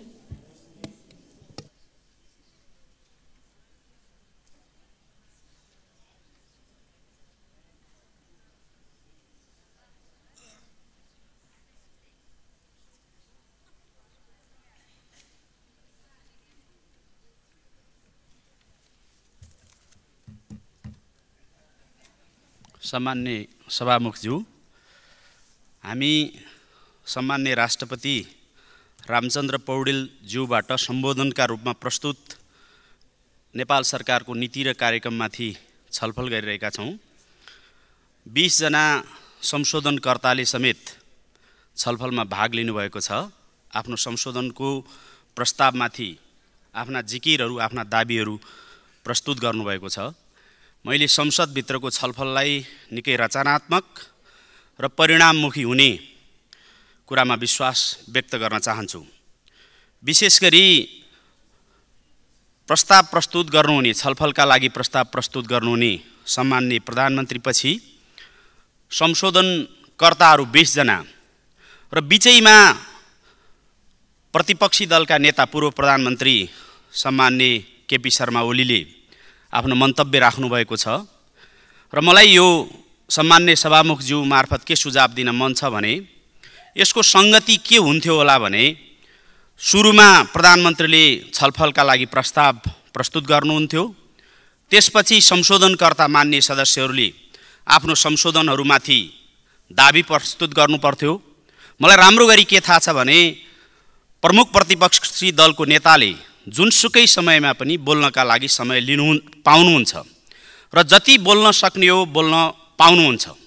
तर पनि सङ्गति यस्तो हुन्थ्यो भन्ने लाग्छ मलाई, किनकि संशोधनहरू सुनिसकेपछि, संशोधनको दाबी सुनिसकेपछि छलफलमा भाग लिनु बढी सङ्गतिपूर्ण देखिन्थ्यो र त्यो हिसाबले माननीय केपी शर्मा ओली पछि छलफलमा भाग लिने दोस्रो वक्ताको रूपमा म छु जस्तो लाग्छ मलाई। र विशेष गरी आज संशोधन प्रस्तावमा आएका विषयहरू, यी विषयहरूले कार्यान्वयनको पक्षमा जोड दिएको छ भन्ने लाग्छ मलाई। संशोधन प्रस्ताव जुन कित्ताबाट आए पनि, जो मान्य सदस्यबाट आए पनि, जुन राजनीतिक दल र त्यो दलको संसदीय दलबाट आए पनि त्यसलाई सकारात्मक रूपमा लिनुपर्ने मैले देख्छु र मलाई केही कुरा चाहिँ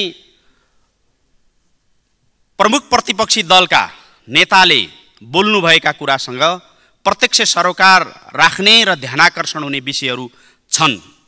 उहाँले सम्माननीय सभामुखज्यू मार्फत म आग्रह गर्न चाहन्छु, राष्ट्रपतिको सम्बोधन 104 मिनटको थियो र त्यसमाथिको माननीय केपी शर्मा ओलीको जवाफ अथवा छलफल उहाँले 112 मिनटको बोल्नुभयो।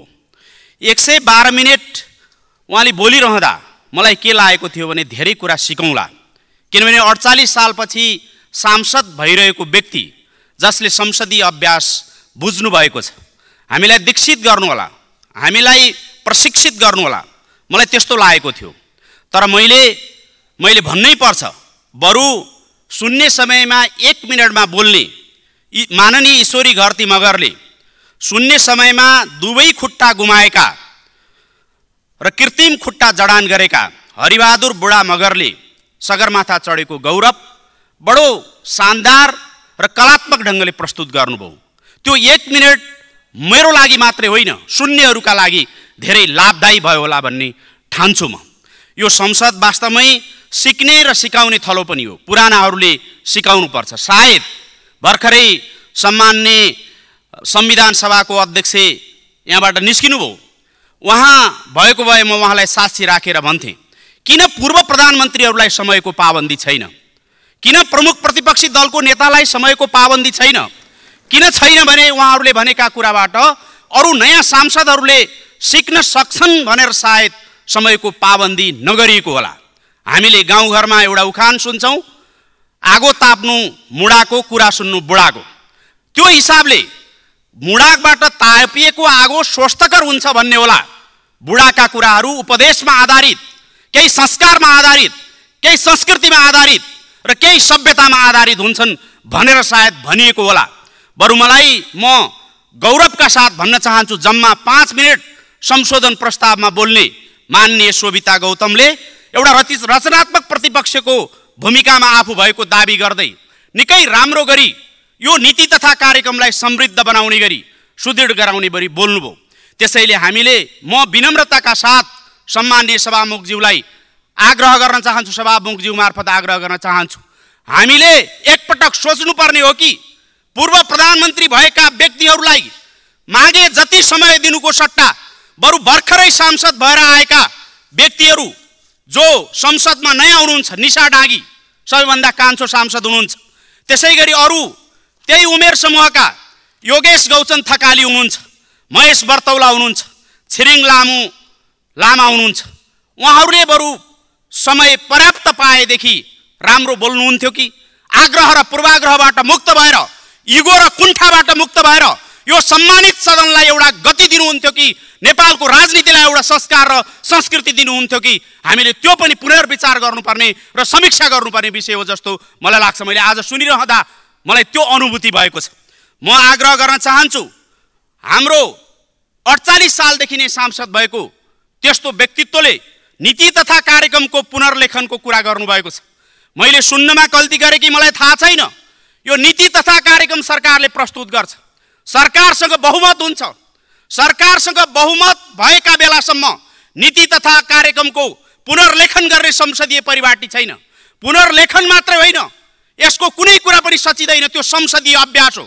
हामी थाहा छ, हामी छलफलमा भाग लिन्छौँ, हामी सुझाव दिन्छौँ, हामी आलोचना पनि गर्छौँ, हामी समालोचना पनि गर्छौँ, तर त्यो संशोधन हुँदैन। पुनर्लेखनको कुरा गरिरहँदा मलाई कता कता उहाँले पुनर्लेखन भन्दै हुनुहुन्छ कि सम्माननीय प्रधानमन्त्री पुष्पकमल दाहाल प्रचण्डको सरकारको पुनर्गठनको कुरा पो गर्दै हुनुहुन्छ कि हामीलाई केही थान सांसद पाएको भनेर आरोप लगाउँदै गर्दा केही थान सांसद पाउने लालचाले उहाँहरू कतै कतै त्यो लालचाबाट यदि ग्रसित हुनुहुन्छ कि जस्तो मलाई त्यो पनि अनुभूति भयो। र अरू थुप्रै विषयहरू वास्तवमै अहिले हामीले आफूले यतिखेर आफ्ना कमी कमजोरीलाई स्वीकार्न सक्यौँ, सेल्फ क्रिटिसिजमको बाटोबाट हामीले आफूलाई यदि जान सक्यौँ, लान सक्यौँ भने मात्रै लोकतन्त्रलाई हामी बलियो बनाउन सक्छौँ, लोकतन्त्रलाई एउटा सभ्यताको बाटोमा हिँडाउन सक्छौँ। यदि हामीले त्यो सकेनौँ भने कुनै पनि हिसाबले लोकतन्त्र बलियो हुन सक्दैन। म छु सबै छ, म छु सबै छ, म छैन केही पनि छैन भन्ने मानसिकता, त्योभन्दा ठुलो मनोवैज्ञानिक समस्या के हुन सक्ला। म भएको बेला सबै ठिक थियो। बनेका जति कामहरू पृथ्वीनारायण शाहका बेलादेखि, जङ्गबहादुर राणाका बेलादेखि, भीमसेन थापाका बेलासम्म जति पनि काम गरे त्यसमा म थिएँ। जे काम भएनन्, भत्के, बिग्रे, यो 5 महिना पहिले गठन भएको सरकारले भत्काएको बिगारेको भन्ने कुरा, त्यो मनोदशाबाट हामीले काम गर्न थाल्यौँ भने हामी कसरी सुधारको बाटोमा जाउँला? कसरी हामी यो राजनीतिलाई, यो संसदीय परिपाटीलाई र हामी सबै मिलेर हाम्रो जुन गति छ, सरकारको गति छ, राज्यको गति छ, त्यसलाई ठिक ठाउँमा लिएर जाउँला? हामीले सोच्नुपर्ने भएको छ भन्ने लाग्छ मलाई आग्रह गर्नु छ। वास्तवमै कतिपय अवस्थामा अति सर्वत्र वर्जित भन्ने शब्दावली र भन्ने भनाइबाट हामी सबैले त्यसलाई रियलाइज गर्नुपर्छ भन्ने लाग्छ मलाई। अति भनेको गुलियो धेरै खायो भने डाक्टरहरू भन्छन् धेरै गुलियो खायो भने सुगर हुन्छ, धेरै तितो खायो भने प्रेसर लो हुन्छ, धेरै विरोध गरेर पनि त्यसले परिणाम दिँदैन, त्यसले झन् ठुलो दुर्घटना निम्त्याउँछ, र धेरै प्रशंसाले पनि झन् हामीलाई ठिक ठाउँमा पुर्याउँदैन। त्यसै कारणले हामीले यो बाटो पक्रिनु उचित हुन्छ भन्ने लाग्छ मलाई। अर्को कुरा भन्नु छ, हामी बढ्ता गफाडी भएछौँ, हाम्रो संस्कार बढ्ता गफाडी भएछ। कामकाजीबाट जब समाज गफाडी बाटोमा जान्छ, कामकाजी बाटो छोडेर जब गफाडी बन्न थाल्छौँ हामी, त्यसपछि हामीले परिणाम दिन सक्दैनौँ। गफ पनि कस्तो दिने भने हामी रचनात्मक र ज्ञानवर्धक गफ दिने होइन, आलोचना लान्छना लगाउने, अरूलाई आत्मप्रशंसा र परनिन्दाको बाटो पक्रिने, यो कामले हामीलाई फाइदा गर्दैन। अर्को मैले भन्नै पर्ने कुरा, यहाँ कतिपय प्रस्तुत भएका तथ्यहरू, तथ्याङ्कहरू, ती तथ्यहरू सत्यमा आधारित छैनन्, तथ्यमा आधारित छैनन्, झुटमा आधारित छन्। तथ्याङ्कहरू मिथ्याङ्कमा आधारित छन्। ती तथ्याङ्क र मिथ्याङ्कलाई दुनियाँले पत्याइदिनु परे, सबैले सुनिदिनु पर्ने, यो कुराले वास्तवमै हामीलाई ठिक ठाउँमा पुर्याउन सक्दैन। त्यसैले म सम्माननीय सभामुखज्यू मार्फत मलाई त्यहाँ बस्दा बस्दै एउटा अनुभूति भयो, एउटा सत्र, एउटा बैठक हाम्रो यस्तो कार्यसूचीको राखौँ, हाम्रा पूर्व प्रधानमन्त्री भएकाहरूलाई आलो पालो रोस्टममा बोलाउँ र भनौँ, तपाईँले यो यत्रो वर्ष राजनीति गर्नुभयो, संसदमा आउनुभयो, सरकारमा आउनुभयो, प्रधानमन्त्री हुनुभयो, मन्त्री हुनुभयो, तपाईँ के सबै हिसाबले दुधले नुहाइएको हुनुहुन्छ त? हुनुहुन्न। कमजोरी छन् भने तपाईँले पनि यहाँ आएर मेरा जीवनमा, मेरा राजनीतिक जीवनमा यी कमी कमजोरी भयो भनेर आफ्ना कमजोरी मात्रै बताउने एउटा कार्यसूची उहाँहरूलाई राख्न लगाउने कि नलगाउने म त्यो सम्माननीय सभामुखज्यू मार्फत चुनौती दिन चाहन्छु। त्यसै गरी वास्तवमा हामी सबैले सुन्यौँ यहाँ उभिएर, यहाँ जति पनि कामहरू भएका छन् त्यो सबै हामीले गरेका छौँ, मैले गरेको छु र नभएका कामहरू अरूलाई दोषारोपण गर्ने काम सुनिएको छ।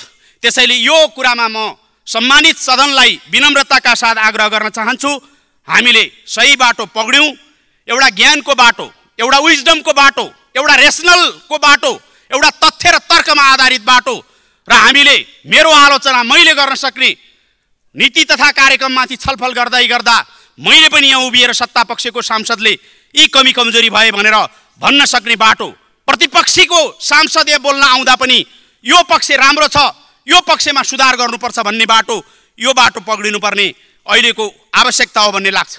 विशेष गरी म के आग्रह गर्न चाहन्छु भने धेरै भिजनरी र आशलाग्दा विषयहरू यसमा आएका छन्। विशेष गरी सङ्घीय लोकतान्त्रिक गणतन्त्रको संविधान, समावेशी समानुपातिक संविधान, समानुपातिक र समावेशी संविधानलाई प्रवर्धन गर्ने खालका, बलियो बनाउने खालका नीतिगत कुराहरू पनि आएका छन्, कार्यक्रमगत कुरा पनि आएका छन्। जस्तो विद्यमान कर प्रणालीमा पुनरावलोकन गर्ने, तीनै तहको सरकारको बजेट निर्माणदेखि कार्यान्वयनको प्रक्रियासम्म पुनरावलोकन गरी पुँजी वृद्धि गर्ने, दिगो र हरित अर्थतन्त्रको आधार तयार गरी वित्तीय स्थायित्व कायम गर्ने, राष्ट्रिय सहकारी नीतिमा परिमार्जन गर्ने, पुँजी बजारको विकास र विस्तारको लागि संरचनागत सुधार गर्ने, वर्तमान परिवेशमा असान्दर्भिक भएका कार्यमा दोहोरोपना भएका उद्देश्य अनुसार सञ्चालन हुन सकेका सरकारी कार्यालय, सार्वजनिक संस्था, विकास समिति तथा कोषहरूलाई एक आपसमा गाभ्ने वा खारेज गर्ने, राष्ट्रिय योजना आयोगलाई पुनर्संरचना गरी नीति योजना तथा अनुगमनको केन्द्रीय निकायको रूपमा विकास गर्ने, औद्योगिक विकासलाई तीव्रता दिन आवश्यक सुधार गर्ने, पर्यटन ऐनमा समयानुकूल परिमार्जन गर्ने, ऊर्जा नीतिलाई समसामयिक बनाइने, समानुपातिक विज्ञापन प्रणाली लागू गरिने, यो ढङ्गका राम्रा नीतिहरू पनि आएका छन् र केही परिणाममुखी कार्यक्रमहरू पनि आएका छन्। यद्यपि तिनलाई नाराका रूपमा यहाँ व्यङ्ग्य गर्ने कोसिस पनि भयो। ठिक छ, हामीले सैद्धान्तिक दृष्टिकोणले तिनको प्रतिवाद गर्नु ठिक छ, तर पनि नाराका रूपमै आएका भए पनि ती बडो दूरगामी महत्त्वका, प्रभावकारी र उत्साह सिर्जना गर्ने, आशा सिर्जना गर्ने कार्यक्रमका रूपमा आएका छन्। जस्तो वडा तहमा सहुलियत खाद्यान्न पसलको स्थापना गर्ने, प्रत्येक पालिकामा शीतगृह, एक टोल एक सामुदायिक कृषि उत्पादन, एक वडा एक विशेष उत्पादन, एक पालिका एक उत्पादन क्षेत्र, make in Nepal made in Nepal अभियान, हाम्रो सम्पदा राम्रो सम्पदा, एक प्रदेश एक सांस्कृतिक ग्राम, सबैका लागि सधैँका लागि आकर्षक गन्तव्य, एक पूर्वाधार निर्माणमा 2 शिफ्ट काम गर्ने, एक घर एक धारा, विद्यालयमा विद्यार्थीलाई ल्याउने, सिकाउने र टिकाउने, पढ्दै कमाउँदै पढ्दै कार्यक्रम सञ्चालन गर्ने, हाम्रो स्कुल बनाऊ राम्रो स्कुल अभियान, एक स्थानीय तह एक स्मार्ट विद्यालय, प्रत्येक वडामा आधारभूत स्वास्थ्य परीक्षण, त्यसै गरी हरेक विद्यालयमा खेल शिक्षक, एक वडा एक खेल मैदान, एक पालिका एक कबड हल, गोर्खामा जनजाति र संस्कृतिको पहिचानलाई झल्किने गरी जीवन्त सङ्ग्रहालयको स्थापना गर्ने लगायतका महत्त्वपूर्ण कार्यक्रमहरू यो यसमा समेटिएका छन्। यी कार्यक्रमहरूले वास्तवमै समाजवाद उन्मुख अर्थतन्त्र निर्माण गर्ने दिशामा हाम्रो संविधानको मर्म अनुसार हाम्रो संविधानलाई समावेशी, समानुपातिक र सीमान्तकृत वर्गको असमानताको अन्त्य गर्ने र समृद्धि स्थापित गर्ने दिशामा यी कार्यक्रमहरू महत्त्वपूर्ण कोसेढुङ्गा साबित हुन्छन् भन्ने कुरा नीति तथा कार्यक्रमको शब्दावलीमै लेखिएको छ। म विश्वास व्यक्त गर्दछु। केवल अघि यहाँ माननीय श्याम घिमिरेले भन्नुभएको थियो, जम्मी 37% मात्रै नीति तथा कार्यक्रममा लेखिएका कुराहरू कार्यान्वयन हुने त्यो नियति हामीले भोगिरहेका छौँ। आज मात्रै अर्थ समितिमा महालेखा परीक्षकका प्रतिनिधिहरूले, पदाधिकारीहरूले त्यो कुरा बताएको कुरा उहाँ भन्दै हुनुहुन्थ्यो। त्यसो हो भने यसलाई कार्यान्वयन गर्नका लागि के गर्नुपर्छ हामीले? विशेष गरी नीति तथा कार्यक्रम निर्माण गर्दा दुईटा कुरामा हामीले ध्यान दिनुपर्छ जस्तो लाग्छ। अघि चर्चा भयो, यो बजेटको सिद्धान्त र प्राथमिकता हामीले पहिले छलफल गऱ्यौँ, त्यसबाट हामीले धेरै कुरा सिक्यौँ, त्यसबाट धेरै कुरा प्राप्त गऱ्यौँ, त्यसबाट थप सुदृढ हुने हामीले त्यो अवसर प्राप्त गऱ्यौँ। अब हामी बजेट ल्याउँदैछौँ जेठ 15 गतेका दिन, आज नीति तथा कार्यक्रममा छलफल गर्दैछौँ। यो तीनटै कुरालाई समन्वयात्मक ढङ्गले एउटै ठाउँबाट एकै द्वारबाट कहाँनेरि छलफल हुन्छ, कसरी छलफल हुन्छ र त्यो छलफलबाट एक अर्काको सामञ्जस्यता कसरी मिलाउन सकिन्छ, यो कुरामा ध्यान दिनुपर्छ भन्ने लाग्छ। म सम्माननीय सभामुखज्यू मार्फत हाम्रो सदन र नेपाल सरकारलाई पनि आग्रह गर्न चाहन्छु, आगामी दिनमा हामीले यो बाटोलाई प्रभावकारी बनाउने, चुस्त बनाउने र समन्वयात्मक बाटोबाट लिएर जाने काम गर्नुपर्छ। यो पहिलो काम। दोस्रो, हामीले यो नीति तथा कार्यक्रम बनाउँदाको हाम्रो प्रोसेस के हो? यो प्रोसेसमा हामी जनप्रतिनिधिहरूलाई केवल 3-4 दिनको छलफलमा मात्रै सहभागी गराएर हुँदैन। 3-4 दिनको हामी छलफलमा सहभागी हुन्छौँ, संशोधन पनि हाल्छौँ, तर संसदीय परिपाटी के हो भनेदेखि यो जस्ताको तस्तै हामीले पास गर्नुपर्छ। हामी सत्ता पक्षले हुन्छ भनेर हामीले पास गर्नुपर्छ।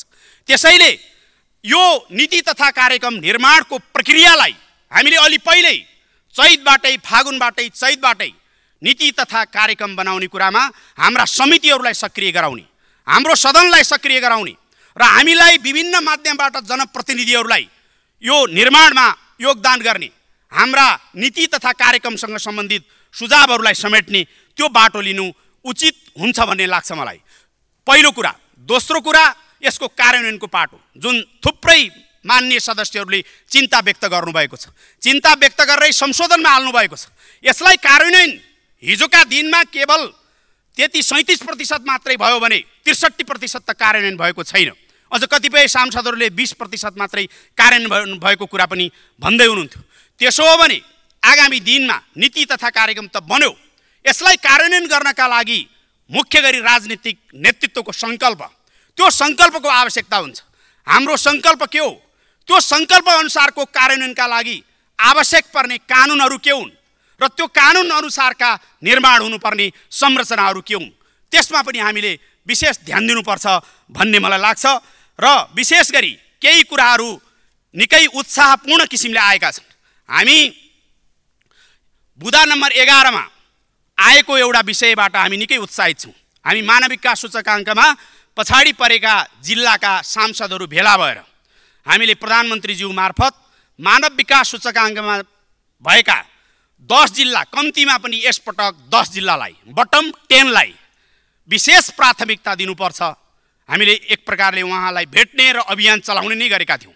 त्यो कुरालाई राम्रो गरी संशोधन गरिएको छ। मानव विकास सूचकाङ्कको पछाडि परेका 10 जिल्लाहरू, 10 भनेर तोकिएको छैन नीति तथा कार्यक्रममा, जिल्लाहरू जो कर्णाली प्रदेशमा पर्दछन्, ती जिल्लाहरू सुदूरपश्चिम प्रदेशमा पर्दछन्, मधेस प्रदेशमा पर्दछन्, ती जिल्लाहरूमा विशेष कार्यक्रम लागू गर्ने भनेर भन्नुभएको छ। र हामीले प्रधानमन्त्रीज्यूलाई भेट्दै गर्दा र अरू मन्त्रीहरूज्यूसँग छलफल गर्दै गर्दा हामीले यो पनि भनेका थियौँ, समानता प्रवर्धनका लागि खुसी प्लस भन्ने कार्यक्रम यो ठाउँहरूमा राखिदिनुहोस्। त्यसले गर्दा पछाडि परेका 10 जिल्लालाई हामी विभिन्न मोडलमा समानता असमानता हटाउने गरी, समृद्धि विकसित गर्ने गरी, समृद्धि स्थापित गर्ने गरी काम गर्न सक्छौँ। जस्तो टप 10 मा भएका 10 जिल्लाले बटम 10 मा भएका 10 जिल्लालाई सद्भावका दृष्टिकोणले सहयोग गर्ने मोडालिटी पनि हामी विकसित गर्न सक्छौँ। एउटा ठुलो अस्पतालले जोसँग प्रशस्तै पुँजी छ, विकट गाउँमा भएको एउटा सानो र साधन र स्रोत नभएको अस्पताललाई सहयोग गर्न सक्दछ। काठमाडौँले कालीकोटलाई सहयोग गर्न सक्दछ। त्यस्तो साइनो, त्यस्तो नाता गाँच्ने त्यो प्रबन्ध मिलाइदिउँ। अथवा यो पनि गर्न सक्छौँ, हामी टप 10 मा भएका 10 जिल्लाबाट न्यूनतम प्रतिशत बजेट बटम 10 मा भएका जिल्लाहरूलाई हामीले त्यो स्थानान्तरण गरिदिउँ, त्यसलाई त्यतापट्टि लगाइदिउँ, जसले गर्दा जुन असमानतालाई अन्त्य गर्ने हाम्रो ध्येय छ, त्यो ध्येयमा हामी सफलता प्राप्त गर्छौँ भनेका थियौँ। यसलाई महत्त्वका साथ राखिएको छ। यसबाट हामी निकै आशावादी छौँ। यसबाट केवल हामी बटम 10 मा भएका जिल्लाहरू, अहिले भएका जिल्ला आशावादी हुने कुरा छैन। यसलाई एउटा स्थायी प्रबन्ध गर्यो भने अहिले बटम 10 मा भएका जिल्लाहरू भोलि माथि चढ्न सक्छन्। अनि जो तल हुन्छ 77औं 76औं 75औं जो हुन्छ त्यसले नै सधैँ विशेष प्राथमिकता स्वास्थ्यमा, शिक्षामा, रोजगारीमा, भौतिक पूर्वाधारमा विशेष प्राथमिकता प्राप्त गर्न सक्छ। त्यो एउटा व्यवस्था अगाडि बढाउँ भन्ने कुरा हामीले गरेका थियौँ। त्यसबाट हामी निकै उत्साहित भएका छौँ। त्यसैगरी अरू थुप्रै विषय जस्तो अहिले राजमार्गहरूको कुरा आयो। राजमार्गको कुरा गर्ने सन्दर्भमा हुलाकी राजमार्ग छ पूर्व पश्चिम, जसले जोड्दछ, जसको पूर्व पश्चिमको कनेक्टिभिटीको लागि। त्योभन्दा अलि माथि आयो पूर्व पश्चिम राजमार्ग छ। त्योभन्दा माथि आयो चुरेको फेदबाट मदन भण्डारी राजमार्ग छ। त्योभन्दा माथि मध्य पहाडी राजमार्ग छ। यी चारै राजमार्गहरू मेचीदेखि महाकालीसम्म फैलिएका छन्। तर मेचीदेखि महाकालीसम्म यिनीहरू फैलिँदा पनि थुप्रै जिल्लाहरू छुटेका छन्। हिमाली र उच्च पहाडी जिल्लाहरू छुटेका छन्। दार्चुलादेखि ताप्लेजुङसम्मका थुप्रै जिल्लाहरू छुटेका छन्। त्यसैले उत्तरतिर छुटेका जिल्लाहरूलाई जोड्नका लागि उत्तर दक्षिण राजमार्गहरू, महाकाली करिडोर, कर्णाली करिडोर, सेती लोकमार्ग, गण्डकी करिडोर, कोशी करिडोर लगायतका जो उत्तर र दक्षिण जोड्ने राजमार्ग छन् यिनीहरूलाई चाँडोभन्दा चाँडो सम्पन्न गर्न सकियो भने पूर्व पश्चिम र उत्तर दक्षिणको कनेक्टिभिटी सम्भव हुन्छ। यो कुरा पनि हाम्रो नीति तथा कार्यक्रममा आएको छ। अझ यसलाई व्यवस्थित ढङ्गले कार्यान्वयन हुने गरी, कार्यान्वयन गर्ने मार्गचित्रका साथ, कार्यान्वयन गर्ने एउटा कार्ययोजनाका साथ अगाडि बढाउन सकियो भने त्यसले प्रतिफल देला भन्ने मलाई लाग्छ। त्यसैगरी यो शिक्षा क्षेत्र, एउटा शिक्षा क्षेत्रमा प्रगति भयो, यदि शिक्षा क्षेत्रमा हामीले भने जस्तो उपलब्धि हासिल गर्यौँ, प्रतिफल हासिल गर्यौँ भने त्यसका प्रभावहरू सबैतिर पर्दछन्। अघि धेरैजनाले भन्नुभयो वास्तवमा विद्यालय शिक्षा अहिले कस्तो अवस्थामा छ भने 57-58मा दरबन्दीहरू दिने क्रम बन्द भयो, रोकियो, तर विद्यालय खोल्ने क्रम जारी नै रह्यो। अहिलेसम्म पनि विद्यालयको सङ्ख्या बढिरहेको छ, दरबन्दी जतिको तति नै छ। डाक्टर महाश्रम शर्माको नेतृत्वमा एउटा दरबन्दी पुनर्वितरण कार्यदल बनेको थियो। त्यो कार्यदलले 55,000 थप दरबन्दी चाहिन्छ विद्यालयमा भनेको छ। 55,000 थप दरबन्दी दिने प्रबन्ध सरकारसँग लगानी अभिवृद्धि गर्ने के अवस्था छ? त्यसो हो भने कतिपय ठाउँमा असन्तुलन छन् भन्ने पनि प्रतिवेदन उसले दिएको छ। सहरमा दरबन्दीहरू धेरै छन्। सहर मात्रै होइन, पहाडी जिल्लाका विकट जिल्लाहरूका पनि सदरमुकाममा दरबन्दी, सदरमुकामका स्कुललाई तुलनात्मक रूपमा बढी दरबन्दी छ। तर त्यही पनि दूरदराजका ठाउँमा दरबन्दीहरू छैनन्। एकातिर हामीले दरबन्दी थप्ने सोच्नु पर्यो भने अर्कातिर दरबन्दीको पुनरावलोकन गर्ने, जसरी कर्मचारी समायोजन गर्यौँ ठिक त्यसरी नै शिक्षक समायोजन पनि अहिलेको आवश्यकता हो।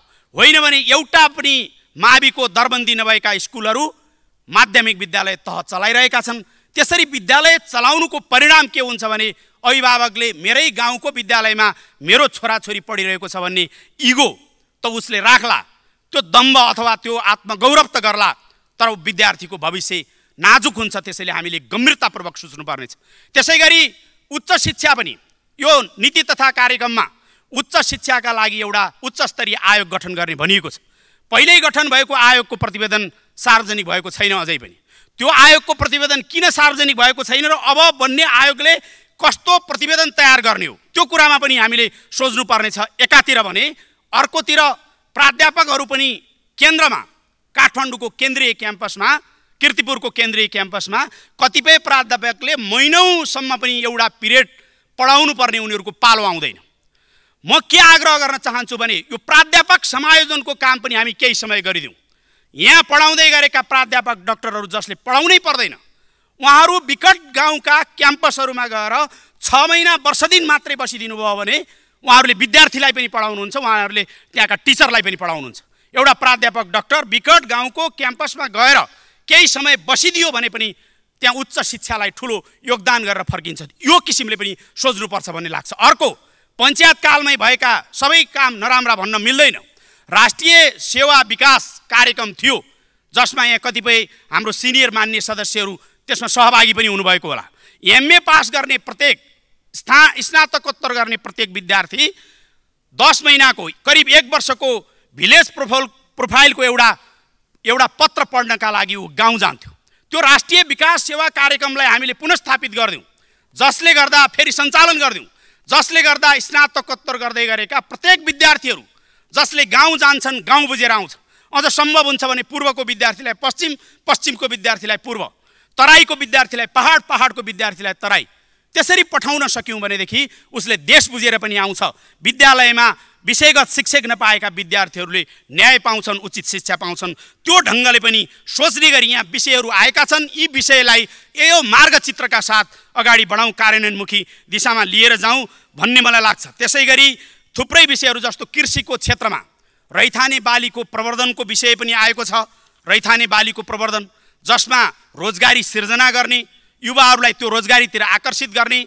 रैथाने बालीहरू जहाँ धान लाउन ठुलो प्रयत्न गर्दा पनि सिँचाइ पुग्दैन, तर त्यहाँ कोदो फल्छ, अघि नै भन्नुभयो जस्तो टिमुर फल्छ। र अहिले बाँदरको समस्या जुन कुरा उठेको छ संसदमा, कतिपय बालीहरू यस्तो रहेछ, रैथाने बालीहरू, वनस्पतिहरू बाँदरले छुँदै नछुने, बाँदरले हस्तक्षेपै नगर्ने, बाँदर त्यसमा जाँदै नजाने, चलाउँदै नचलाउने बाली पनि रहेछ। त्यस्तो ठाउँमा यदि हामीले युवाहरूलाई यही देशमा भविष्य छ भनेर कृषितिर लगाइदिने, कृषि उद्यमतिर लगाइदिने, उनीहरूलाई लगानी गर्नका लागि वित्तीय व्यवस्था न्यूनतम ब्याजमा या ब्याज बिना नै ऋण उपलब्ध गराइदिने, अनुदान दिने, अनुदान दिँदा पनि न्यायोचित ढङ्गले त्यो ठाउँमा दिने हो भने हामीले देशभरि नै हाम्रो माटो यस्तो माटो छ, केही न केही नफल्ने माटो नेपालमा मेची, महाकाली कहीँ पनि छैन। त्यस्तो ठाउँमा हामीले चाहिँ उनीहरूलाई प्रवृत्त गराउने। त्यसै गरी यसमा समावेश भएको विषय अर्को महत्त्वपूर्ण के छ भने वन जोगाउने, पर्यावरण पनि जोगाउने, तर त्यसभित्र जङ्गलभित्र केवल रुखहरू मात्रै होइन, हामीलाई केही पनि नदिने रुखहरू होइन कि त्यो रुखभित्र जङ्गलभित्र हामीले बहुमूल्य जडीबुटीको खेती गर्ने।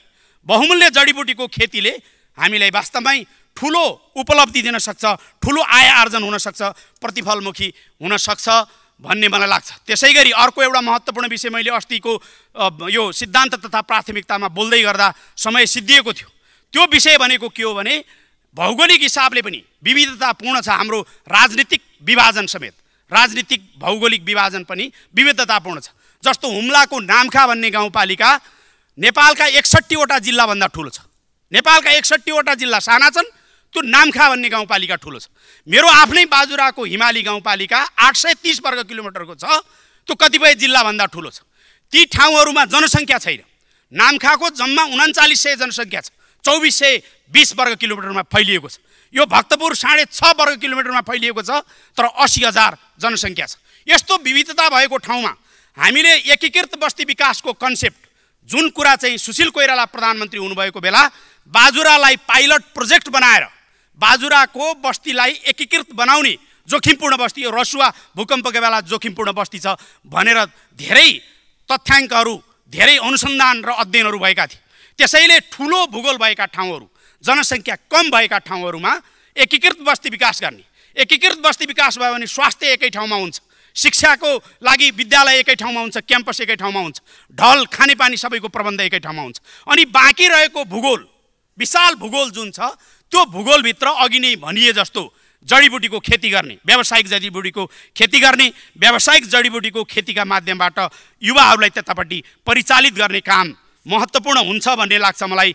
यी सबै कुरा भनिरहँदा यो सबै कुरामा चाहिने भनेको लगानी नै हो। त्यसैले लगानी भित्राउनका लागि लगानी मैत्री वातावरण बनाउन जरुरी छ।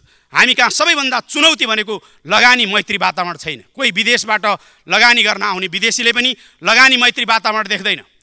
आयो हेऱ्यो भने पनि कतिपय बिचौलियाले उसलाई भड्काउने कोसिस गर्छन्। यहाँ लगानी गर्ने अवस्था छैन भनेर आफ्नो स्वार्थका लागि भड्काउने कोसिस गर्छन्। त्यसैले बढीभन्दा बढी लगानी हामीले भित्राउने, विदेशीको लगानी, स्वदेशीको लगानी, गैर आवासीय नेपालीको लगानी पनि भित्राउने र समृद्धिका लागि हामीले ध्यान दिनुपर्ने कुरा के हो भने यो सबैको केन्द्रबिन्दुमा मान्छे छ। शिक्षाको कुरा गर्दा केन्द्रबिन्दुमा विद्यार्थी छ। हामीले खेल मैदानको कुरा गर्दा केन्द्रबिन्दुमा खेलाडी छ। कृषिको कुरा गर्दा केन्द्रबिन्दुमा कृषक छ। यो कोणबाट मान्छेलाई केन्द्रबिन्दुमा राखेर मान्छे सबैलाई परिचालित गर्ने, हामीसँग 67 लाख परिवार छन् नेपालभरि। त्यो 67 लाख परिवारलाई नै हाम्रो नीति तथा कार्यक्रम लिएर हाम्रो आउने बजेटले चलायमान गर्ने गरी, झकझक्याउने गरी, केही न केही काम दिने गरी, केही न केही माम दिने गरी, सक्रिय गराउने गरी काम गर्न सक्यौँ भनेदेखि हामी सफलता प्राप्त गर्छौँ। यो बाटोबाट हामी सबैले मिलेर देश निर्माण गर्ने, समृद्धि प्राप्त गर्ने बाटोमा अगाडि जाने प्रतिबद्धता गरौँ। यो नीति र कार्यक्रमबाट यही कुराको एउटा समन्वय, सहकार्य, अघि नै माननीयज्यू समय सकिएको जानकारी गराउन चाहन्छु। समन्वय र सहकार्यको बाटो जरुरी छ। यही बाटोबाट अगाडि बढौँ। धन्यवाद। जय नेपाल। माननीय श्री ऋषिकेश पोखरेल, समय 8 मिनट। त्यसपछि माननीय श्री जनार्दन शर्मा।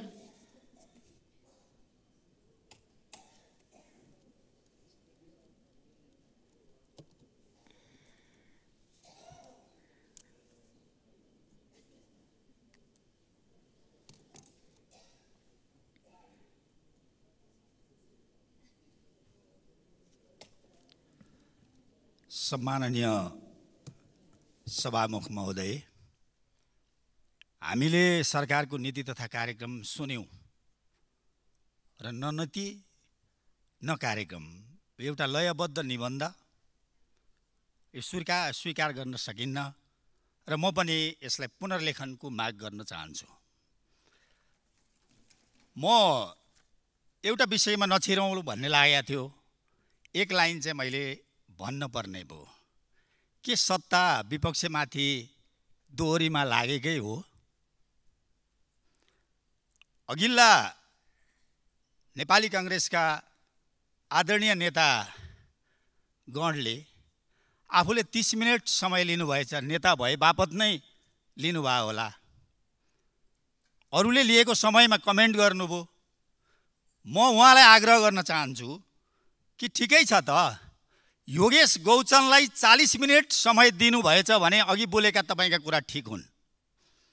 अन्यथा नेता भए बापत आफूले समय लिने, अरूलाई कमेन्ट गर्ने, अनि यो त्यति राम्रो कुरा होइन। म आशा राख्छु चाहिँ योगेश गौचन लगायतले तपाईँले भन्दा बढी समय बोल्नुहुनेछ। अरूलाई अर्थी दिन सजिलो छ, धेरै अर्थी त्यति राम्रो हुन्न। साथीहरूलाई एउटा कुरा थाहा रहेन रहेछ, यो नीति तथा कार्यक्रममा सत्ता पक्षको नेपाली कांग्रेसकै साथीहरूले चाहिँ संशोधन प्रस्ताव राख्नुभयो होइन। संशोधन प्रस्ताव भनेको पुनर्लेखन गर्नुस् भने होइन, अर्थीहरूलाई दिने, आफूतिर नफर्किने। कहिलेकाहीँ धेरै पण्डित्याइ गर्दा त्यो मन्त्र चाहिँ आफैतिर फर्किन्छ भन्ने कुरा बुझ्नु आवश्यक छ। म यति मात्रै आग्रह गर्न चाहन्छु। र सभामुख महोदय, म जम्मा नियमावलीको 23 को 1 र 2 र 20 को झ कहिलेकाहीँ सभामुख महोदयले पनि हेरी पाऊँ भन्ने आग्रह गर्न चाहन्छु।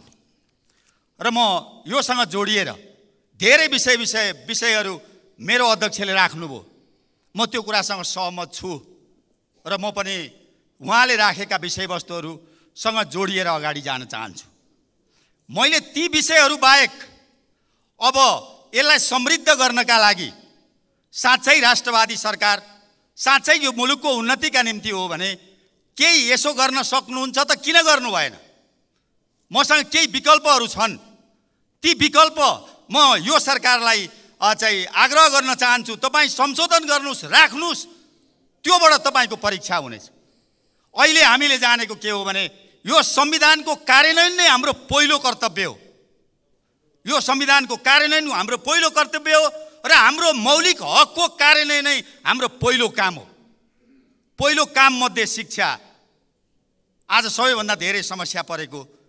कुनै पनि स्रोतबाट 20,000 आम्दानी नभएका नागरिकका छोराछोरीलाई जुनसुकै शैक्षिक संस्थामा अध्ययन गरेको भए पनि सम्पूर्ण खर्च राज्यले बेहोर छ भन्न किन नसकेको? क्रान्तिकारी कुरा त हामीले धेरै सुन्यौँ त। यसो भनेको भए के बिग्रिन्थ्यो? त्यति मात्रै होइन, स्वास्थ्यमा सम्पूर्ण नागरिकका लागि स्वास्थ्य कि मासिक 40,000 भन्दा कम आम्दानी भएका नागरिकका लागि सामान्य रोगीलाई पेइङ 30,000 भन्दा बढी लिन नपाउने र विशिष्ट रोगीलाई चाहिँ बिमाको व्यवस्था गरिनेछ र रोगको विश्लेषण गरी जुनसुकै प्रतिष्ठानमा उपचारको व्यवस्था भए पनि राज्यले बेहोर्ने छ भन्न किन नसकेको? किन नसकेको? त्यस्तै खाद्यान्न, हाम्रो चुलोले मात्रै अघिल्लो वर्ष 3 खर्बको आयात गरेछ। हामी आगामी 6 महिनामा हाम्रो चुलोमा चाहिने 90% वस्तु आयात प्रतिबन्ध गरिनेछ। किन नभनेको? 10% वस्तु जो आयात गर्नुपर्ने हुन्छ त्यसका निम्ति कम्तीमा हामीले चाहिँ के अरे किन्नुपर्ने वस्तुहरू चाहिँ गुणस्तर प्रमाणित गरेर मात्रै ल्याइनेछ। किन नभनेको? यसो गर्ने हो भने के हुन्छ? यदि यसो गर्ने हो भने हामी आत्मनिर्भरको बाटोतर्फ जान कोसिस गर्छौँ कि गर्दैन? बाटो लाग्छ कि लाग्दैन?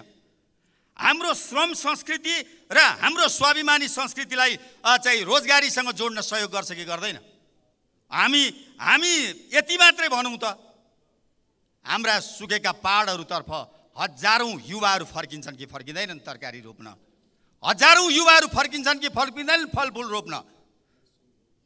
त्यति मात्रै होइन, चाहिँ उजाड बन्दै गरेको पहाड र तराईहरू चाहिँ नयाँ ढङ्गले विकास हुन्छ कि हुँदैन? यति भन्न किन नसकेको? आवास गरिब, दलित र सुकुम्बासी कमजोर नागरिकका परिवारलाई स्थानीय तहको सिफारिसमा कम्तीमा 3 कोठे टिनको छानो भएको घर बनाइदिन्छौँ भन्न किन नसकेको?